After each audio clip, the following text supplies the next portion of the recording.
when you actually experience the ultimate ROI. Today's episode is sponsored by Billy Keels Advisory Services. If you want to learn more about how to make your 99 optional, just go to makeitoptional.com. Once again, that's makeitoptional.com.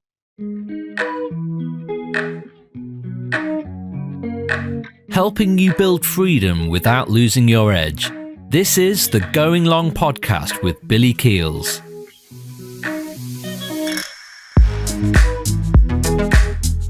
When you actually experience the ultimate ROI is going to be a very brief episode. And if you have ever struggled with getting started because you're thinking about your side business, you're a busy corporate executive, and at the same time, you really want to have more agency and you want to be able to do it in a way that makes sense to you and your family, your loved ones, this is a very brief episode that's going to help you break through that and help you to understand what the ultimate ROI, what it actually is, and when you actually experience it. And it actually made me, so there's a conversation that I had literally just a couple days ago with someone who started out as someone that I met on the internet and has become a dear friend. Someone that, it's like a brother from another mother kind of thing. And, you know, it made me think also too back on my corporate experience. And you may be in this same moment right now where you're thinking, you know what, you want to be able to create a separate business. I realized that, hey, listen, if I can create this separate business, it's going to help me make a whole heck of a lot more money.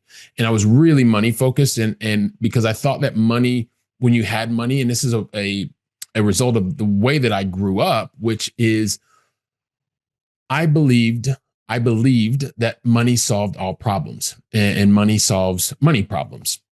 And as I start to look back, I'm really, really glad to say that I did go through that experience, that it was something that happened for me. And yes, of course, money can make things better. At the same time, when you're looking for your ultimate experience of ROI, there's a different thing, because if someone would have pulled me to the side, or I guess deep down inside, what I really knew that I wanted to do is I wanted to be relevant for my family.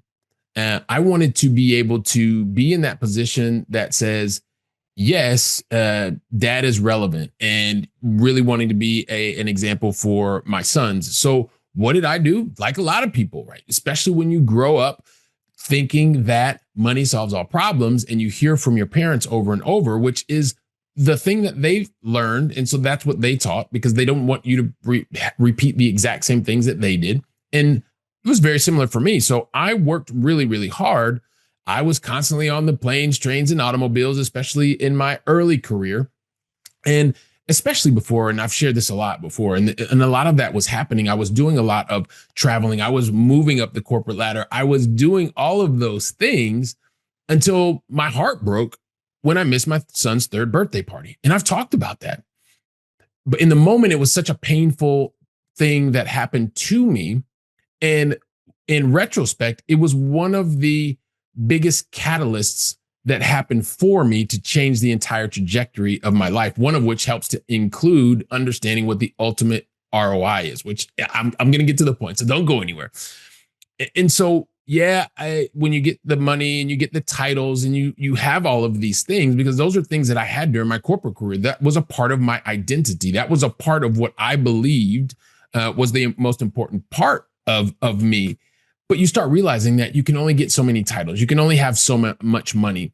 And what it really was when I realized, going back to missing my son's 3rd birthday party, what I really wanted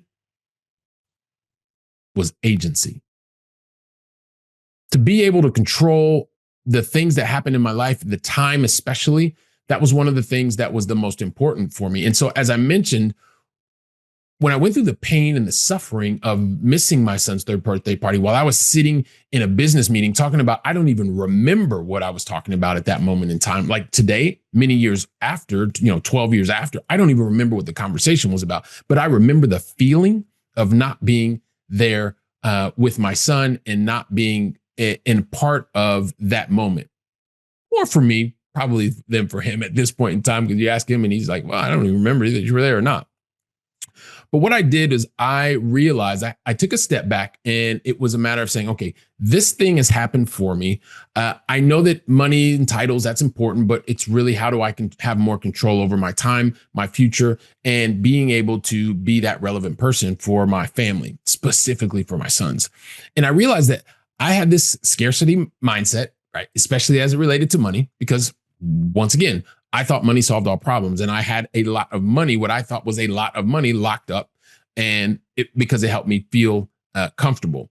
And so what I realized that it was time for me to do was to start to unlock some of that capital, some of that money that was just sitting there eroding in the bank that I didn't realize. Don't get me on a whole tangent here. And so that's what I decided to do. I decided to unleash a portion of that capital that was sitting there so that I could begin to go down the path that I'd already started, which was gaining and increasing my financial intelligence. And I realized that the money sitting in the bank wasn't doing anything. So I had to put it into assets that would actually release more cash. Like the $1 bill would make $2 and $3 bills. So it was multiplying, the multiplier effect. And so that's what I decided to do. I decided to go down a particular path where I started investing in alternative assets, specifically real estate. That was the first business that I started to invest in. And of course, when I got started, I overthought it. I overthought it for many, many years, for 4 years. It took me 4 years to actually get started. I was a theoretical genius. I knew all the stuff. I knew all the formulas, but I hadn't actually gone out and made the purchase. I didn't get in the game. It took me a while to get in the game. And once I got in the game, I'm just transparent with you here.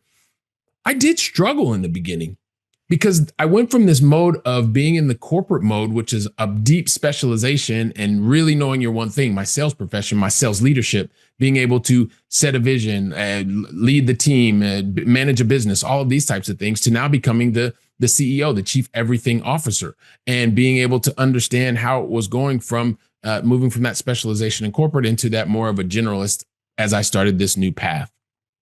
And so it was, there was moments where I struggled.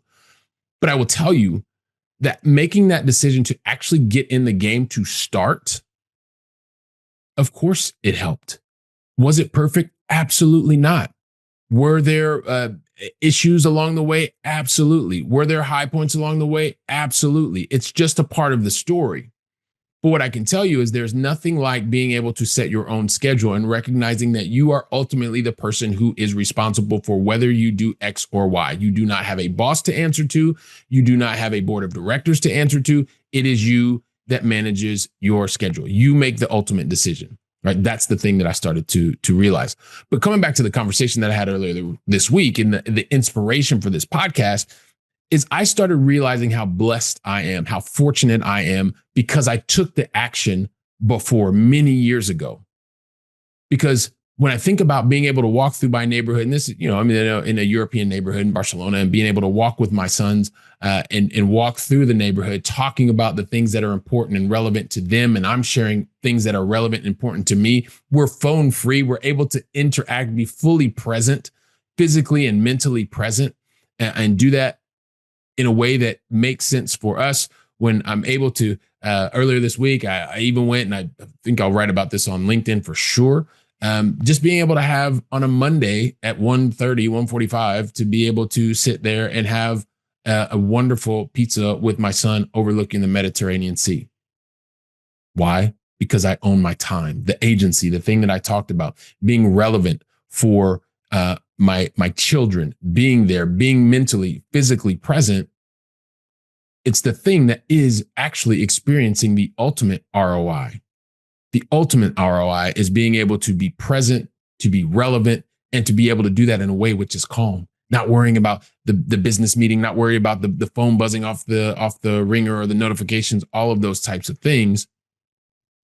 And as I sat with my brother from another mother the other day, and what was supposed to be 30 minutes of a call, being able to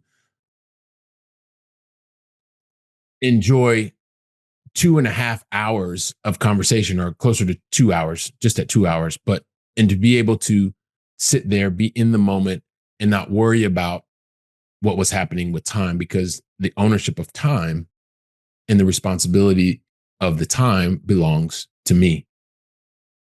And so when you're trying to figure out what is actually the ultimate ROI, it's being able to have control over your time, how it's employed, how you use it, with whom you are using that time, and how you are best leveraging that time. And so if you've ever struggled with trying to figure out what it is that you really want to do, is it more about making money? Is it more about having that agency that we talked about? I know you've heard it already, but if you need some help doing that, you can go to makeitoptional.com. There's a free guide that I've created for you there. Also, too, if you ever want to chat, you can just reply and get in touch with me there. If you're on LinkedIn, definitely connect with me over there. I'm enjoying so many of the direct message conversations. They're awesome. And if this is not you, but you know someone who's struggling through this today, share today's episode with them and then show that you care. Follow up with them, have the conversation, talk about it, go from theory to actual practice, how you can make this a reality so that you can have the agency over your time and actually experience the ultimate ROI. It's what I want for you. And so while you're doing that, guess where I'll be? I'll be right here preparing the next conversation. So until then, go out and make it a great day. And thank you very, very much.